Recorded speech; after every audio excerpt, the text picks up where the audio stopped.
श्रीगणेशाय नमः। दारिद्र्यदहन शिवस्तोत्रम्। विश्वेश्वराय नरकार्णवतारणाय कर्णामृताय शशिशेखरधारणाय कर्पूरकान्तिधवलाय जटाधराय दारिद्र्यदुःखदहनाय नमः शिवाय। गौरीप्रियाय रजनीशकलाधराय। करदम जी भी अपनी झोली कंठी माला उठाई और भजन करने के लिए वन गमन कर गए। इधर देवहूति घर में आश्रम में अकेली रही। कपिल भगवान भी बिंदु सरोवर के किनारे बैठ करके भगवान का भजन करने लगे। अब देवहूति का मन नहीं लगता, अब मन रुकता नहीं है। मन रुकता नहीं तो मन कैसे रुके? अपने पुत्र के पास गई और पुत्र के पास जाकर के देवहूति ने कहा, बेटा मेरा मन नहीं लग रहा, मुझे शांति नहीं मिल रही, अब मुझे क्या करना चाहिए? तुम भी यहाँ पर बिंदु सरोवर के किनारे आकर भजन करने लगे और तुम्हारे पिता जंगल में चले गए। अम्मा अकेली, न किसी को जानती न पहचानती, क्योंकि मैं तो कभी आश्रम के बाहर मैंने चरण ही नहीं रखा। मैंने तो ये भी पता नहीं आस पड़ोस में कौन रहता है कौन नहीं, क्योंकि पहले की देवियां देहरी के बाहर नहीं जाती थी, किसी काम विशेष काम से ही जाती थी। लेकिन आजकल तो देवियां विशेष देहरियों में खड़ी होती हैं, बैठती हैं। सबसे बुरा असर है भाई, देव पितृ दोष उसी घर में होगा जो देहरी पर बैठेगी या देहरी पर खड़ी होगी। इसलिए देवियों को देहरी के ऊपर न बैठना चाहिए न द्वार पर खड़ा होना चाहिए। इस प्रकार कपिल जी ने कहा, तो मां इसके लिए तो तुम्हें गुरु बनाना पड़ेगा, क्योंकि गुरु बिन भवनिधि तरहि न कोई। गुरु के बिना संसार से कोई तर नहीं सकता। देवहूति ने कहा, बेटा मैं तो किसी को जानती न पहचानती, अब गुरु कैसा होना चाहिए, कैसे बनाना चाहिए, उसका क्या रंग रूप होता है, किस प्रकार की विधि होती है, कैसे जाया जाता है, मैं कुछ नहीं जानती। इसलिए गुरु बनो तो आप बनो, मैं तो आपको ही गुरु बनाऊंगी, कोई बात नहीं। अब इस प्रकार से मेरा मन नहीं रुकता बेटा, मैंने बहुत कोशिश की। और देवहूति क्या कहती है अपने पुत्र से कि मेरा मन पता नहीं दिखाई भी नहीं देता, वो कैसा है, कैसा रंग रूप है, कैसा उसका शरीर है और कितनी दौड़ लगाता है, ये भी मुझे पता नहीं। पल पल में पता नहीं कोसों की दौड़ लगा देता है। तो मुझे मन के रोकने का उपाय बताइए। तो आइए करदम जी से देवहूति अपने पुत्र के सामने ही अपने मन की व्यथा कहती है और कहती है, मनुआ डटता नाही रे, अरे पकड़ूं बाजुर फिर छुटावयो रुकता नाही रे, मनुआ डटता नाही रे, पकड़ूं बांधूं फिर छुटावयो रुकता नाही रे, मनवा डटता नाही रे, पकड़ूं बांधूं फिर छुटावयो रुकता नाही रे, मनवा डटता नाही रे, पकड़ूं बांधूं फिर छुटावो रुकता नाही रे,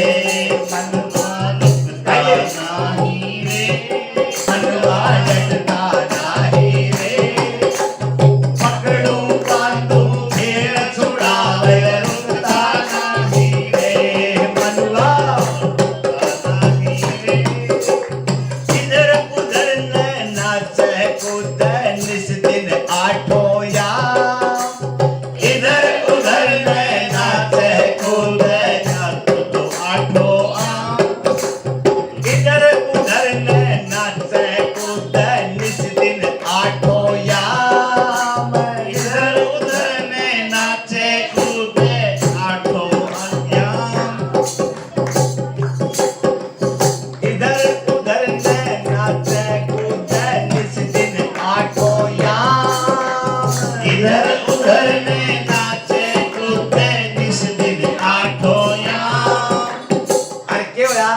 दिखे को नहीं किसा जाओ हाथ पांव मुख पेट पीठ ना हाथ पांव मुख पेट पीठ ना आँख नाक ना कान मनुआ डटता नाही पकड़ू बांधू फेर छुटावयो रुकता नाही मनुआ डटता नाही पकड़ू बांधू फेर छुटावयो रुकता नाही मनुआ काला नीला हरा गुलाबी रंग लाल ना श्याम रे काला नीला हरा गुलाबी रंग लाल ना श्याम बिना पंख निस्वासर उड़ बिना पंख निस्वासर उड़ता शीत लगे ना घाम मनुआ लगता नाही पकड़ू बांधू फेर छुड़ावयो रुकता नाही यो मनुआ नाही रे योग तपस्या ध्यान समाधि निर्गुण है विश्राम रे योग तपस्या ध्यान समाधि निर्गुण है विश्राम तेरा मेरा सुख दुख मिट जा तेरा मेरा सुख दुख मिट जा बसो हरि के धाम मनुआ रखता नाही रे पकड़ू बांधू फेर छुड़ावयो रुकता नाही रे यो मनुआ रखता नाही रे पकड़ू बांधू फेर छुड़ावयो रुकता नाही रे मनुआ सतगुरु के चरणों में बैठो मिल जावे विश्राम सतगुरु के चरणों में बैठो मिल जावे विश्राम विजय पुजारी या नाम कटारी विजय पुजारी नाम कटारी मन को दे विश्राम मनुआ डटता नाही पकड़ू बांधू फेर छुड़ावयो रुकता नाही मनुआ डटता नाही पकड़ू बांधू फेर छुड़ावयो रुकता नाही मनुआ डटता नाही बोलिए गोविंद भगवान की देवती कहने लगी कि ये मन जो है न इसका कोई समय है चाहे सुबह हो शाम हो दोपहर हो रात हो ये दौड़ता रहता है न इसका कोई रंग दिखाई देता है न रूप दिखाई देता है इसका शरीर में कोई अंग दिखाई नहीं दिया न आंख नाक पेट मुख पीठ कुछ दिखाई नहीं देता लेकिन रुकता भी नहीं है न पंख दिखाई देते बिना पंखों के उड़ने वाला और एक पल में लाखों को चला जाता है इतनी तेज उड़ारी लेता है तब जो है कहा कि एक ही कारण है मन को रोकने का क्या कि भगवान के भजन में लगा दो क्यों मनवा तो खाली होगा तो घूमेगा उसको बांध के रखो बांध दोगे तो फिर कहाँ दौड़ेगा खाली रहेगा तो रुकेगा नहीं फिर तो जाएगा कदे कलकत्ता कदे बंबई शरीर कितने बैठा रहेगा चाहिए शरीर का कोई मतलब नहीं है कथा में बैठना कथा में आना सार्थक तब है जब कथा आपके अंदर बैठ जाए आप शरीर से तो कथा में बैठ गए मन बहु बेरन घर के कर दी होगी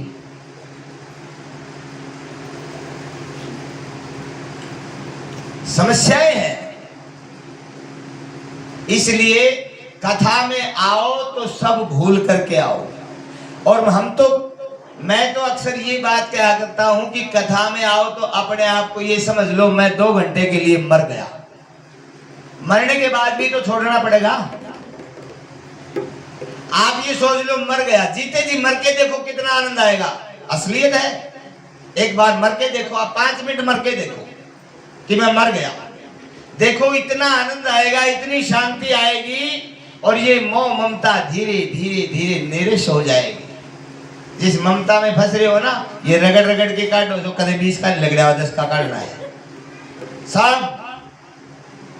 सब बेकार की बातें हैं न तो ये जो 20 का आपका कल्याण करेगा न अगले का कल्याण करेगा। कल्याण किसी का नहीं करता, लेकिन मन फंस रहा है कदे 10 की जा 20 चले जा, 10 का घाटा ले जा। अरे 10 का भी क्यों घाटा करे, तो 10 ने भी कर रहा है भाई। 10 तो निकाल रहा है, क्या उसका घाटा नहीं हो रहा? अगर घाटा होगा तो उसका भी होगा। लेकिन ये ममता, ये लालच कि मैं दे रहा हूं, ऐसा नहीं है। ये भी परमात्मा करवाता है। आपके सत्कर्म है, किसी पुण्य जन्म, पूर्व जन्म के पुण्य आपके उदय होते हैं, तब ऐसे ऐसे यज्ञों का दर्शन होता है, तब ऐसे ऐसे सत्कर्म आपको सुनने को मिलते हैं। इसमें ये आपका कोई पूर्व जन्म का पुण्य काम कर रहा है, नहीं तो न कुछ पैसे कमाने वाले आप हैं, न देने वाले आप हैं। ये आता यहीं से है, इस संसार में ही मिला है जो मिला है। हम तो दिगंबर आए थे, दिगंबर चले जाएंगे। कमा ले, बना ले कोठी और बंगले, कमा ले हीरे और मोती, पर प्यारे एक बात याद रखना, कफन के जेब नहीं होती। शरीर के ऊपर कोई छल्ला भी है तो उसको निकाल लेंगे, जल्दी निकाल। और कई जगह तो छुप करके निकालते हैं कि दूसरे को पता नहीं लग जाए। बाद में मना कर दियो, मैंने तो नहीं निकाला। ये हालात हैं इस संसार के। बताओ, ये हालात हैं। कितना ही जोड़ो, जितना जोड़ोगे उतना ही बटोरने वाला विखाद होता है। ध्यान रखें, बटोरने वाला विखाद होता है और बांटने वाला प्रसाद होता है। अगर आप किसी को बांटने के लिए 2 पतासे भी दोगे तो अगला मस्तक से लगाएगा, चुचकारेगा। ये प्रसाद है, इसलिए बांटना सीखो। जितना बटोरोगे, इकट्ठा करोगे, सिवाय दुख के कुछ नहीं मिलेगा। और जिस दिन बांटना आ जाएगा उस दिन आनंद आ जाएगा, जीवन सार्थक हो जाएगा। उस दिन पता लगेगा कि आज मेरा जीवन धन्य हो गया है। इस प्रकार से कपिल भगवान ने अपनी मां को यहाँ पर नवधा भक्ति का बहुत सुंदर ज्ञान दिया। भागवत में श्रवणम कीर्तनम विष्णु स्मरणम पाद सेवनम अर्चनम वंदनम दास्यम सख्यम आत्मनिवेदनम, नवधा भक्ति का ज्ञान श्रीमद् भागवत में दिया। इधर रामचरित्र मानस में भी बाबा तुलसी की कलम से माँ सबरी को भगवान श्री राम ने नवधा भक्ति का ज्ञान दिया, बहुत सुंदर है। इनमें से अगर एक भक्ति, एक बात भी याद रह गई तो भी कल्याण है। प्रथम भक्ति संतन कर संगा, दूसरी रतिमम कथा प्रसंगा, गुरु पद पंकज सेवा, तीसरी भक्ति अमान, चौथी भक्ति मम गुण गणे करम कपट तज गान, मंत्र जाप मम दृढ़ विश्वासा, पंचम भजन सुवेद प्रकाशा, छठ दम शील विरति बहु कर्मा, निरत निरंतर सज्जन धर्मा, सातम सम मोहि मैं जग देखा, मोते अधिक संत कर लेखा, आठम जथा लाभ संतोषा, सपने हूं नहीं देखई पर दोषा, नवम सरल सब सन छल हीना, मम भरोस ही हर सन दीना। ये भगवान राम ने स्वयं अपने मुख से मां सबरी को बताया कि इनमें से अगर एक भी आप जीवन में उतार लोगे तो तुम्हारा कल्याण हो जाएगा। और इसी नवधा भक्ति को कपिल भगवान के द्वारा प्राप्त करके देवहूति ने अपने जीवन को धन्य बना लिया। आइए, पहली पुत्री आकुति का विवाह प्रजापति रुचि से हुआ, यज्ञ दक्षिणा 2 संतान हुई। देवहूति का विवाह कर्दम ऋषि के साथ हुआ, 9 कन्याएं और कपिल देव भगवान का प्रागट्य हुआ, यह आपने सुना। तीसरी कन्या प्रसूति, प्रसूति का विवाह प्रजापति दक्ष के साथ हुआ। ध्यान देंगे, प्रजापति दक्ष के साथ हुआ। महाराजा दक्ष से और प्रसूति से 60 कन्याएं पैदा हुई। 60 कन्याओं में से 27 कन्याओं का विवाह चंद्रमा के साथ किया गया। 13 कन्याओं का विवाह धर्म के साथ किया गया। 17 कन्याओं का विवाह कश्यप ऋषि के साथ किया गया। और 58वीं जो स्वाहा थी उसका विवाह अग्निदेव के साथ किया। 59वीं स्वधा, उसका विवाह पितरों के साथ किया गया। और 60वीं जो कन्या थी सती, उसका विवाह भगवान शिव के साथ किया गया। अब जैसे ये बात कथा सुनाई, श्री सुखदेव जी महाराज से करवत प्रार्थना करने लगे और कहने लगे, गुरुदेव मैंने तो सुना है भगवान शिव और दक्ष में कुछ मनमुटाव था, तो फिर अपनी कन्या कैसे दे दी? सुखदेव जी कहने लगे, राजन आपने ठीक सुना है। एक बार यज्ञ में